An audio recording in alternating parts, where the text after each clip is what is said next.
Milah like this. All right, guys, we are live again. It is Thursday night, and yes, we have some couples from Divorce Proof Club. We are going to do our after party because we already did the club. We meet every Thursday night at 7 p.m. with 12 couples. We always start out with 12 couples in Divorce Proof Club, but sometimes the work gets heated and some people may not want to continue for the whole 12 weeks. Why? We'll talk about that tonight.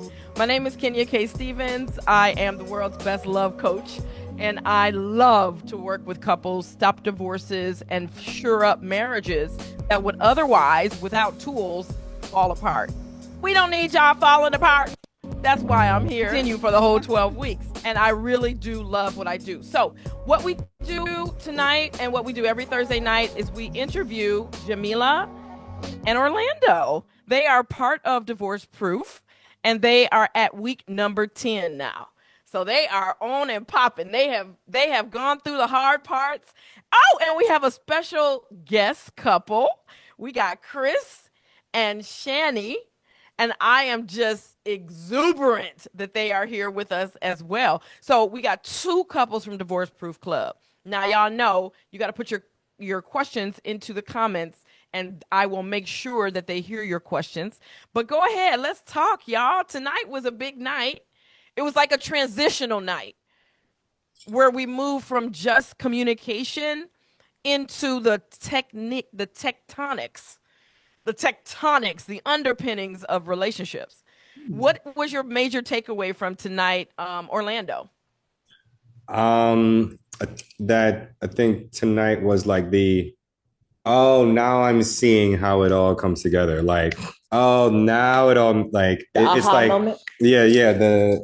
I think when somebody in the group chat said it, like he had like his like the switch went off. Like now he's trying to see, and then you can see where all the teachings from before it all start to connect and see what you're saying about like how you have to disconnect from the Western state of mind and really also not really buy into because this is actually what you need, but really see the importance and the strength and power of the things that we've been saying. And so I think that's what today kind of felt like. I'm so glad. Did you feel like you would ever have that kind of aha moment? Because I think some people, and Shani and Chris can talk too after, well, I want y'all to introduce yourself. But Orlando, when you see people in relationships and the relationships are failing, you probably have friends who've had that. Do you feel like they think there's some hope out there or some new way to view things or something that might make a change? Because usually in my view, people be like, it's nothing we could do.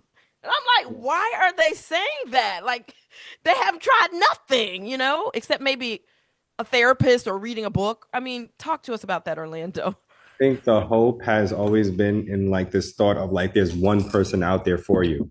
Like the thought that like there's somebody that's out there that's going to make this whole thing, everything that you're worried about, be okay. And then you can just lean on that person and things are going to be fine. Like the thought of like, hey, everybody's looking for love, to look for that one person out there. And then when you find that one person, there's so much pressure that you put on them. You take all the things that you're bringing with you and then you place it on this one person and they just come into your life. And it's just like, there's a lot of shit for me to like clean up and clutter, like just in our like beginning of our meeting. So, and then that also goes into putting the pressure on somebody instead of realizing the pressure that's being put on you is coming from like the system that you're in and not on this person.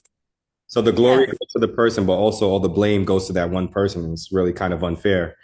But what I like about like the things that we've learned here, especially today, is that kind of for me, it's like kind of confirming because I've always wondered like, hey, I think it's better if like we play a role and we all like play to our strengths instead of just feeling like, well, you should be able to do all of these things for me and I should be able to do all of these things for you. And then if it doesn't work out, then fuck it, can't do it. You're not the right person. Let's keep going. Like, right. Wow. It's a lot of pressure.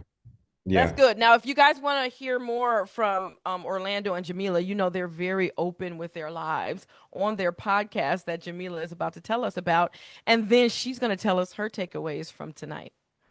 Our podcast is called Love Like This. It's just about constructing your own healthy love and what that looks like interviewing other couples, other married couples, other dating couples, poly couples, all the type of couples to say, what the fuck are you doing over there? Is it working? And let's take notes. So that's what we're doing over on Love Like This. It's on all podcast platforms and on YouTube. Today's takeaway was like, first of all, wow, Kenya really is that bitch. She's really shape shifting and shifting people's perspectives. And I don't know. I just feel like removing the cloak so that there's more.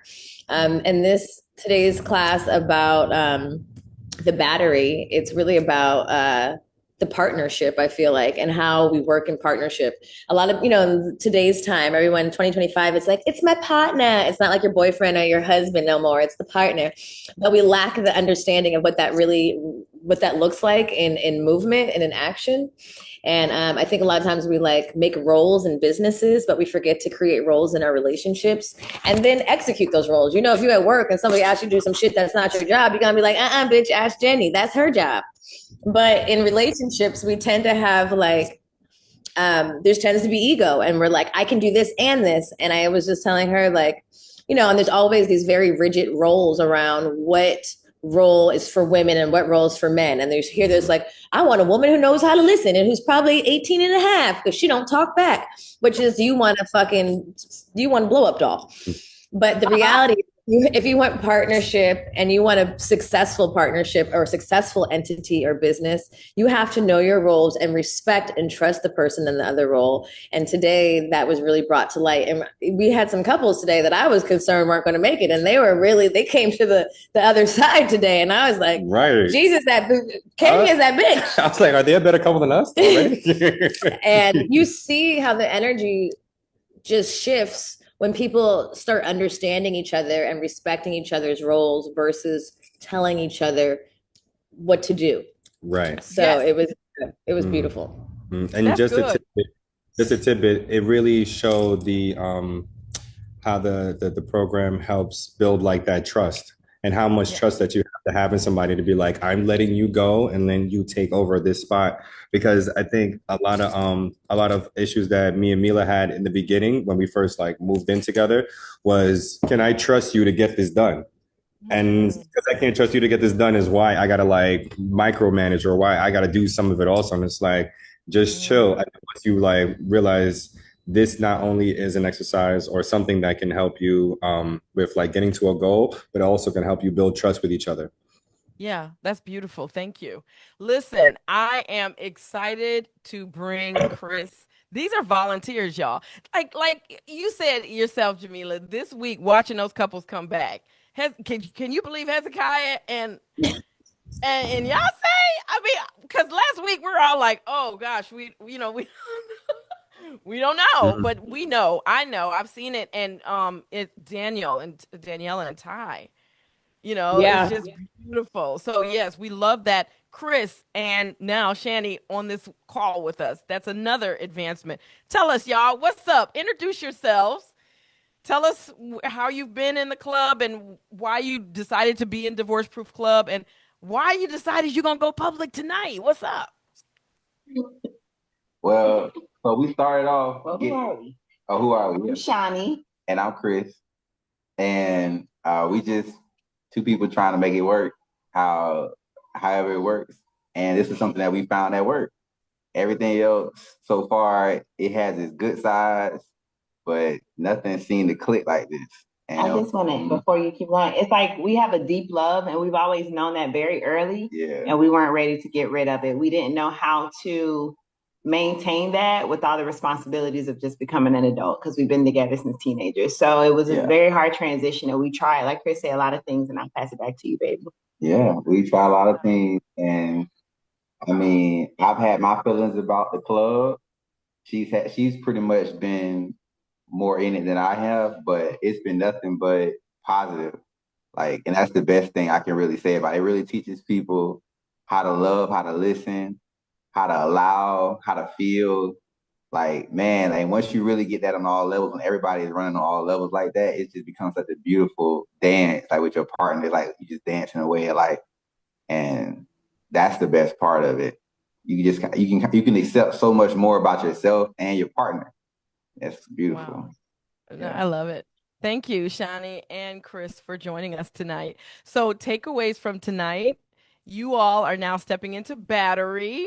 And I just love that you all, well, let's show the screen a little bit because people are probably like, what the hell is she talking about battery? What is battery? What is battery?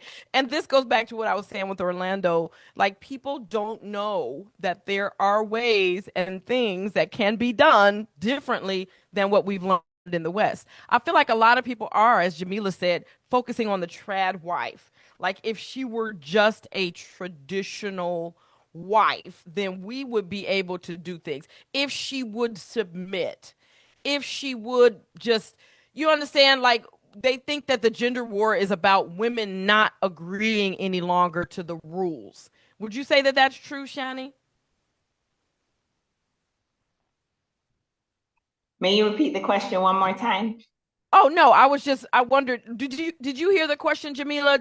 Because it was Jamila's point. She said that what's happening today is it feels like men are saying that this gender war would be over if women would just participate in the traditional norms. Do I agree with that? Yeah. Or I mean, how do I feel about that? After how do you learning, feel about that? Mm-hmm. after learning your decision making process through the battle, before that, I don't agree with that. I just feel like we're not seen. And the things that we bring to the table, like Jamila said, are just not recognized as powerful, just as powerful, you know? But in your battery, it kind of shows like, hey, when you are in your feminine, when you're relaxed enough and know someone will be in the masculine and show up for you in that way, you are able to kind of relish in that role, and it really supports your partner or your lover in a different way. So the Western way Right. is, I feel like it really suppresses and represses who you are. But in this battery, in this structure, it really helps you really to shine, and to show up for your family and for yourself in beautiful ways. So that's my opinion.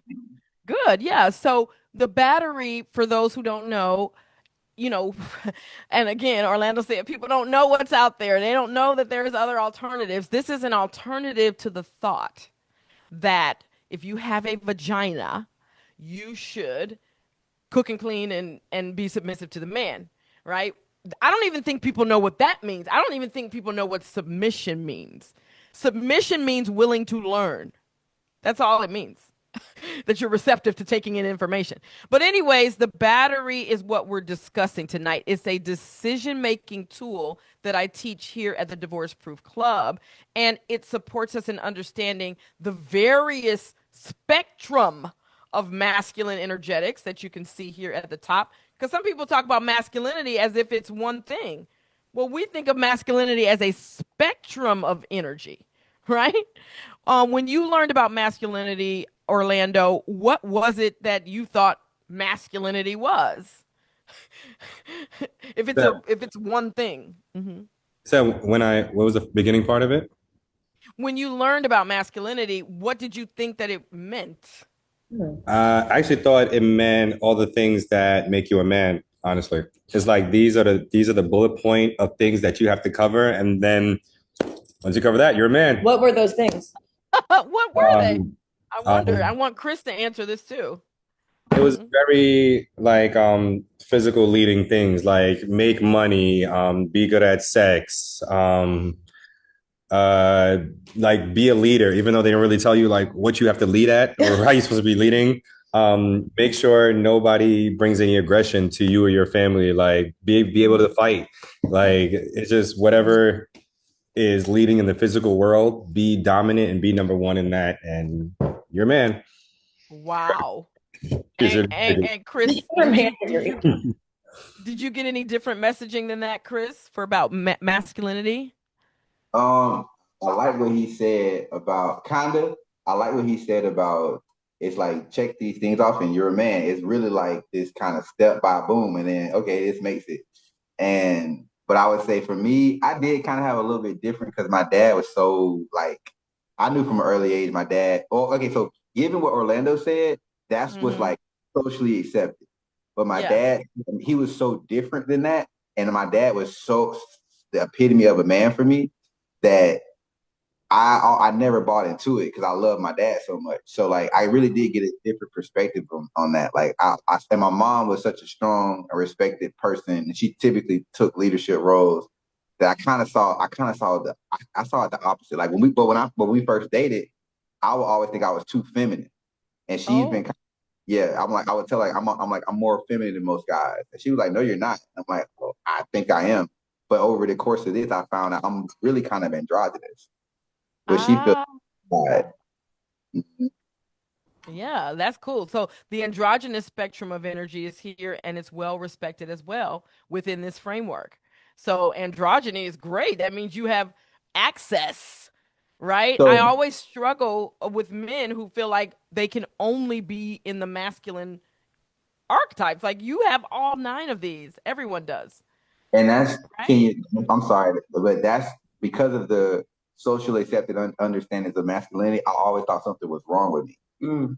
So that's what I Oh, kind of yeah. I thought something was wrong with me because I don't feel. And not I don't feel it, but it's like I don't. I know I'm so different yeah. because it's so structured in what you're supposed to be as a masculine male. Yes. Wow. Well, Jamila, when you think of now what we broke down in the class, guys, is that we got these spectrum of masculine, but we also got a spectrum of feminine. Because for us, we didn't learn that. Like women thought we learned, what did we learn about what it means to be a woman or to be feminine? Be nice and nurturing. Yeah, I think what you're asking me what I learned how to be feminine. I think Yeah. it was confusing. It was to be soft, to be nice, to cook, to like clean, to be like docile. I didn't come from a mom that's docile. She didn't make the best decisions, but she is from Philly, so that is not the upbringing that I came up with. Like my mom will curse you out in 5 minutes.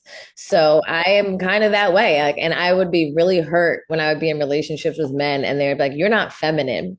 You're not soft. And I was like, just because I can curse your fucking ass out and tell you about yourself, I'm not soft. And it would be like painful for me.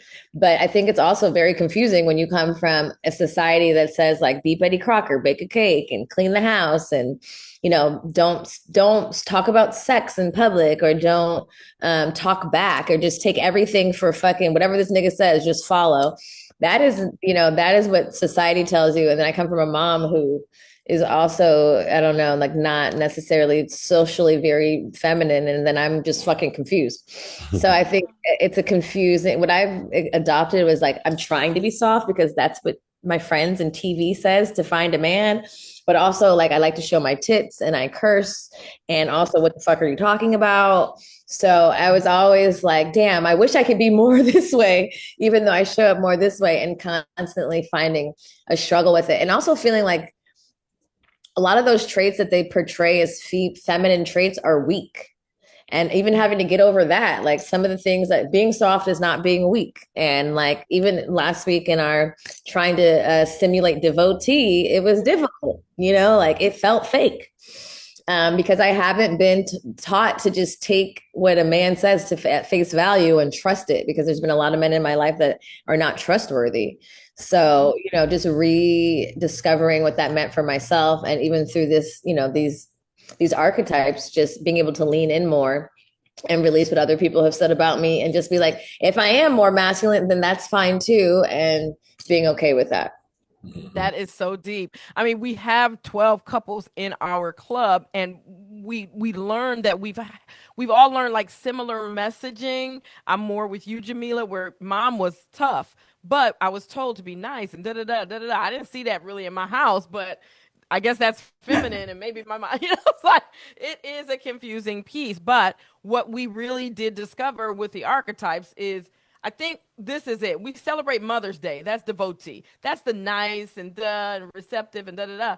But it's no conservationist day. Like be in your shit, be in your magic, be in your power. Understand? Like there's no celebration of that type of femininity.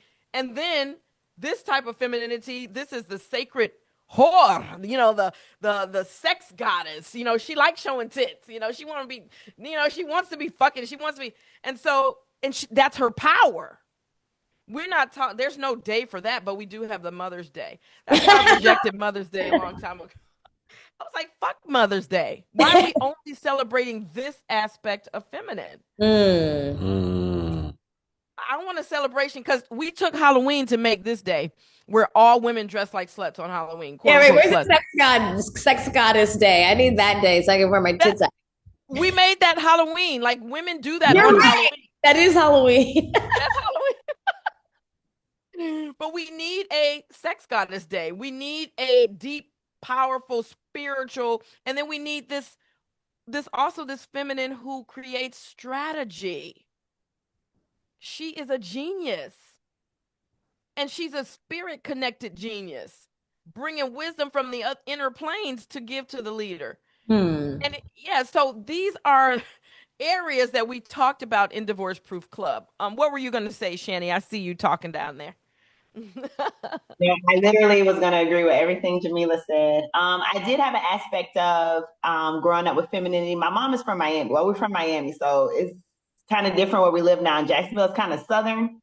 So I had like this, I don't want to say ratchet, but like Miami's sexy. So my mom was very sexy. So she's like, if you're not sexy for your man, someone else will be sexy for your man. So I was like, I have to be sexy, but I also have to be a virgin. Like, wait, it was a lot of different messages. So learning, like you said, there are different ways to be feminine or masculine. To know that I'm dominant, it's like, I'm okay. Like, I don't feel like something's wrong with me. So everything Jamila said, plus that little cherry on top. Yeah. Right. That's one thing that we do here in the club is we make sure people understand that these are the dominant archetypes. There's a masculine dominant, a feminine dominant, and a androgynous dominant. So it's not that dominant means masculine. No. Have you ever seen a dominant feminist? She's a diva. She's Mariah Carey. She's Whitney Houston. She dominates. She walk in a room. They say, oh, she's difficult to work with. Oh, she's so difficult, she a diva. She want her champagne.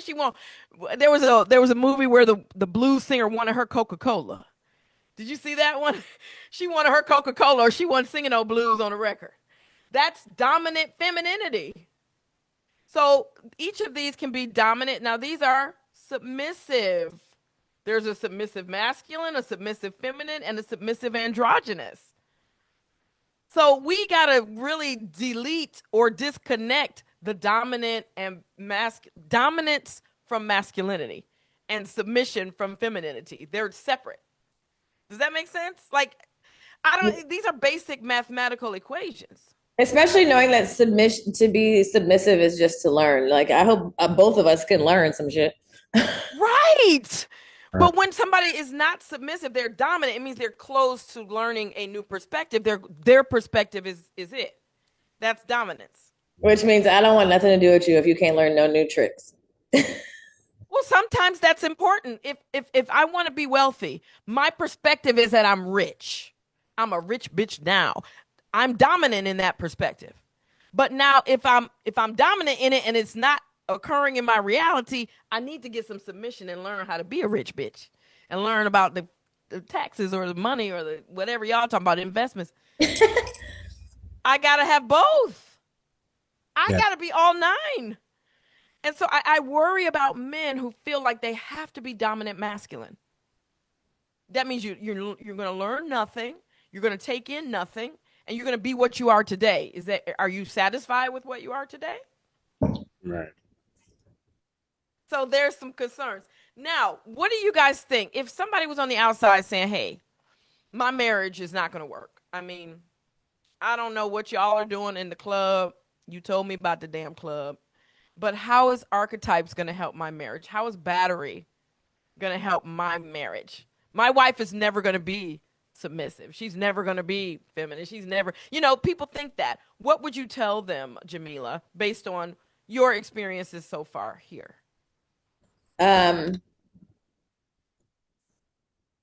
would say, have you given them the opportunity to exist in all of their archetypes? There's a lot of us, there's a lot of pieces of us, a lot of parts of us, but we're only holding on to 2 or 3. And I was one of the big parts of me, like falling in love for real. I did mushrooms and I looked at him and I was like, oh, you're just a human. You're just a human person. You're not what I dreamed up. You're not the avatar I created online. You're not like a checklist of what's perfect for me, which makes me comfortable. You are just a fucking human that I fell in love with. And if I want to fall in love with a human, bitch, it's not gonna come exactly as I fucking imagine in my head. There's not gonna be no conflict, no pack talk. You're not gonna do everything that I say. It was like a deep realization that, oh, this nigga is a human just like me, and I'm gonna fall short, and he gonna fall short. And do I still love him? Yeah, I do. So how can we stay together with that in mind? And I think the battery gives space for humans to exist in multiple parts of themselves and to say like, you're not going to be perfect, you're going to do some shit that triggers me, and that is actually what it's about. And actually, and understanding like, go ahead, sorry, go ahead. Just saying historically, and that's the thing, even in this class, like Orlando's my husband, but I have a business partner that's my best friend who's also my wife. Before he came in, like there was a fucking a very like with non-sexual platonic wife, which I'm also going through the motions of like, oh, I have two very deep relationships, and including to my daughter, and everyone's not going to satisfy me all the time. Everyone's not going to do exactly as I would like them to do. So am I going to cut these motherfuckers off? I can't cut my kid off, and I can't cut this bitch off. We share a bank account. Right. How do I exist? And thinking of people who like existed in tribe settings where we thrived, is that there's no walking away. It's not like I'm divorcing you. It's like, you can't divorce. You can't leave the tribe, bitch. You can't build a shack 3 miles down. You got to stay here for the food and the weaving and everything else that we do as a community. And we come into like a world where everybody is dispensable. Disposable. But the reality is, people are not supposed to be disposable. We've created that world. And if you really love someone, if you really want to get to, this other plane of higher consciousness of your higher self, then how do I love and accept you as you are and know that it's not personal to me? Right. And I think that everything you're saying requires a way to house that. Like, that's the ethereal that people want to get to, and they don't know how to get there. I feel like that's the work we do at Divorce Proof Club. But Chris, the people are saying it's too much drama. It's too much drama. Like what Jamila just said. I hear you, Jamila, but it's too much drama. My partner got too much drama. What do you say to that, Chris? Because we got to get more people to understand that we can move beyond this. But they're complaining that it's too much drama to try. Well, I'll say I don't know how far this is our first time tuning in, but that's what venting and processing is for, and really understanding that you create your own life and everything that you have is a trigger, and your feelings you are responsible for, nobody else is. And when you can process and come to what's the step before gratitude? I forgot. Ownership, and then the gratitude, then it's like the devils that are on your heart are cleansed. And then you can appreciate and accept the things about somebody else that you couldn't accept about yourself. Yes. And it opens up, it just opens up these doors that you feel like you can, I don't want to say stare at, but like you can look outside and just see the beautiful picture instead of like judging it for how it's not how you expected it to be. And that way you can just kind of appreciate everything that's coming. That's what I think. Chris and Shani have been in my Progressive Love Club for more than a year, and now they just jumped into the Divorce Proof Club, which takes it up a few notches. And so what do you all think? Are you glad you joined? And is there the drama? How are you settling it? Because really, I'm telling y'all, all four of you, I'm sharing with you that people really do not believe this is possible. I'm telling you that. That's why they're not staying together. Well, we always tell you thank you because we literally were done. Like, I get choked up every time because I'm so grateful this is where we are now. Like, sitting snugly, laughing, and here with y'all, because we were like, fuck this shit. He literally like was walking out the door and he said, let's just put on the video you brought. And it was your video. It was that initial video. And we were quiet because it was a long video. It was like 90 minutes, but the whole time we were dead silent. And then we had a conversation and we kept moving from there, but we were done. So I would tell people, just give it a try. You are going to have to face you. Yeah. And that's challenging. But really, I want to say thank you because that's nice. Yes. That's not the first time I've heard that about that video. I will link that video below. It's called How to Handle Intense Emotions Without an Argument. It costs just $47. It's like one of my baby beginner courses. I will put it down here. I didn't know that story. Thank you for sharing. Wow. And so Orlando and Jamilah, they are, they're here looking at y'all. Y'all are married. They haven't married yet. So the club supports people in seeing different levels to this shit. You know what I mean? Orlando and Milah, how has it been like hanging around all us married folks? It's been great. I've always enjoyed being around married people and people in relationships and just like people ever since I was young because my parents were never together. So now I get to like get some kind of input on like, yo, how does it work? Like tell me something. Because the people that birthed me, they ain't got nothing for me. So please tell me something. So I always enjoy being around like other married people and not even really asking questions, but just sitting and just seeing like how they operate around each other. And my parents weren't like great examples, but I had like a aunt and uncle who are like a mother and father figure, and like just seeing how like they operated, they gave me like a foundation that I wanted to mimic, and then I just like kind of molded into my own. So this really just takes like the foundation and just like puts things on top of it that you need. Like, hey, here's the store that you come to for venting. Here's the shopping mall you come to for like your battery and like. So just having something to like build on, right? And you guys have each other too. How has it been like with the guys? I noticed the guys this go round are like they linked up. They linked up this time. Oh, I think last week we had like a men's only like group, and the group that we had split up into, and that was I think really helpful, especially for like the other guys that was there, because I think a lot of things for us is just feeling like we're alone in the situation. And then when you realize, no, bro, you're not alone, and here's some guidance. And specifically for me, I didn't have much guidance in like my teens, which I think is a pivotal moment for a man or boy to like show like, hey, you're about to go into life and these are the things you're going to come across. And a lot of us like didn't have that. So now we're like tripping out, like, am I tripping? Am I bugging out? Like, am I doing it wrong? It's like, no, you're not doing anything wrong. This is just what's come up in life and why you're at the position you're at now. And just to have like another thought process coming from somebody that's similar to you as far as like being the same gender is what really is helpful to men. Dope. That's dope. They're talking about last week they were with my husband, y'all. My husband comes into the club from time to time to support the men. And they also have their own private group where they are supported as well. Jamilah and Jamilah and Shani, we all got together last week too, didn't we? Tell them about that. What was your experience like with that, Jamilah and Shannon? You go first, Jamilah. I think it was like clarity that it's not just me, that a lot of women have a little bit of a problem with being a devotee and being nurturing and being soft and being inviting.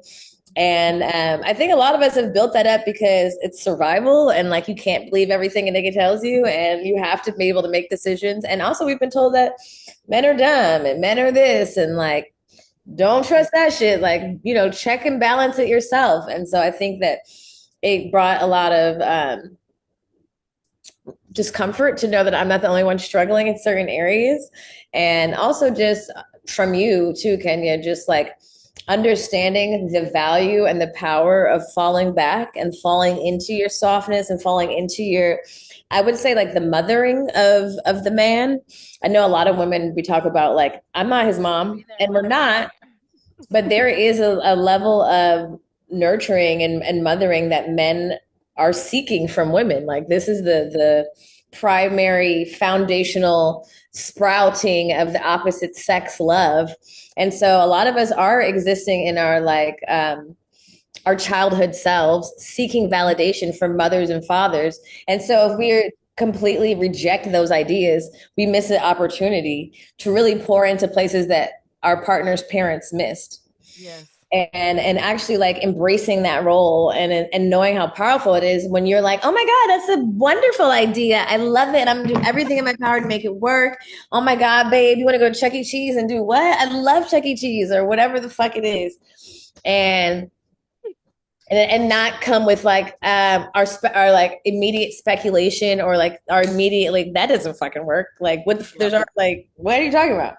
And I recognize how just how the roles and reiterating how important that power is, and so I appreciate that from you. Good. That's what she's talking about, y'all, is down here at the bottom of the chart. We practice. We literally did skits to practice the devotee energetic, the conservationist energetic, the lover energetic, and the visionary. And so that's what we have the women working on, and we have the men working up here. However, men can be down here and the women can be up here. It doesn't matter. These are two sides of the brain. You have both sides.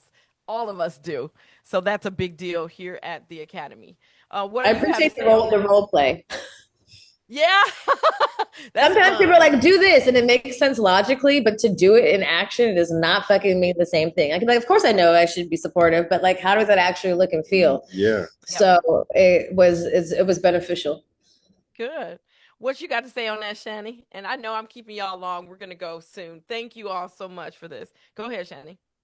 Great. I loved the women's only group when we were kind of meeting. It seemed like all of us kind of relaxed our shoulders. It was like, oh, the feminine is so good to be in this space. And one of the biggest things I enjoyed was learning the deities associated with the different type of feminine archetypes. Because, like you said, you only learn devotee. Like that's the only one that's kind of accepted. But in the group, the women were so vulnerable and so open and actually so soft.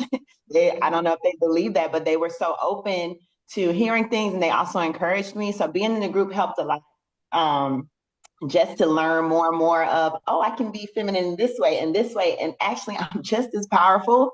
And just to plug Diva Deep Dive, because I am taking those as well, I'm learning like, yeah, I am very powerful in these things. And I see how Chris has changed. He doesn't know what I'm doing, but I know what I'm doing. And I feel great. And I feel relieved and I don't feel as stressed. So being in the group last week with the girls, it was just nice to just be around their energy. Honestly, it was beautiful. That's so nice. She's talking about she was in a Diva Deep Dive. Diva Deep Dive is a course that we do here at the Academy that takes you all the way into lover.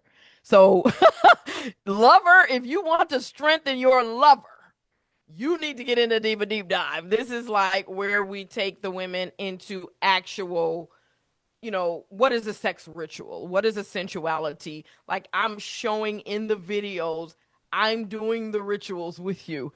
And it is really powerful. It really helps you to affect your relationship without using force, because force is never going to work. I mean, even when men use force, half the time it don't work. I mean, it's not. It's force alone is just such a lonely, energetic. It's really, it doesn't work outside of the community. So here's force. Force is soldier. What are you forcing if you didn't get the objective from the monk? The buy-in from the devotee, the clearing, the strategy. Now the king tells you to use force in this way because the visionary says so. Now force works. Outside of a structure, force is useless. Mm-hmm. And I don't know why people think it's so cool. Well, I said I'm done with this. That's force outside of any structure. It's useless. Does that make sense, Chris? I see you shaking your head. You give me your insight, conservationist. Wizard, tell me, am I tripping? Well, that's something I learned from like having kids and stuff, and just from like life growing up. I don't try to force. You never really get a good result when you try to force people to do things. When I did my number chart, it said that I do exist on the dominant end of the spectrum. However, like it reflects more of a passive dominance, which to me has always been energetically and sexually aligning for me. It's like I don't want to take from somebody. I would rather my essence be something that they submit to. And that's to me that's the most, because you give the person a choice. And I think that that's something that in our Western way of thinking about things, we try to force the women to not feel their masculine side by telling them they should be feminine or submissive rather, instead of dominant or feminine. And when you realize you celebrate both that plus the other side, it's like you just let them become their whole entire self. And the same with men. It's like men were forced to believe like you won't be treasured or valued unless you completely embody these dominant masculine roles. But it's like, nah, you really got to understand and feel the whole thing. And when you have that choice, when you aren't forced to be in one area, then you can just allow yourself to flow, and that's where everything kind of starts to come together, in my opinion. I think we're going to get there, y'all. I think we're going to get there. I know we're going to get there. And I think I'm going to see it. I think we're going to see it in our lifetime where this starts to rearrange itself. Y'all, I'm so excited and so happy and so glad that you're here tonight. We do have to go. Y'all know I'll be keeping stuff on a real basic level. Let people know we're here. You guys sharing your stories is letting people know we're here, and they're watching. They're watching. They want to know. So you all are showing up, showing out. Thank you so much. If you all are interested in getting into this type of community, working on this type of work, please, by all means, use the links. Divorce Proof Club starts again August 21st, 2025. So if you have friends who need this, people who are in relationships, let's stop these breakups. Thank you all. We'll see. Go ahead. We'll see. If you gotta force it, it don't fit. Oh, what? If you gotta force it, it don't fit. That's it. Oh, that's all we were talking about. That's the whole thing. Don't force it in there, please. Put some lube on that. We love you guys. We'll see you all next week. Thank you. Bye.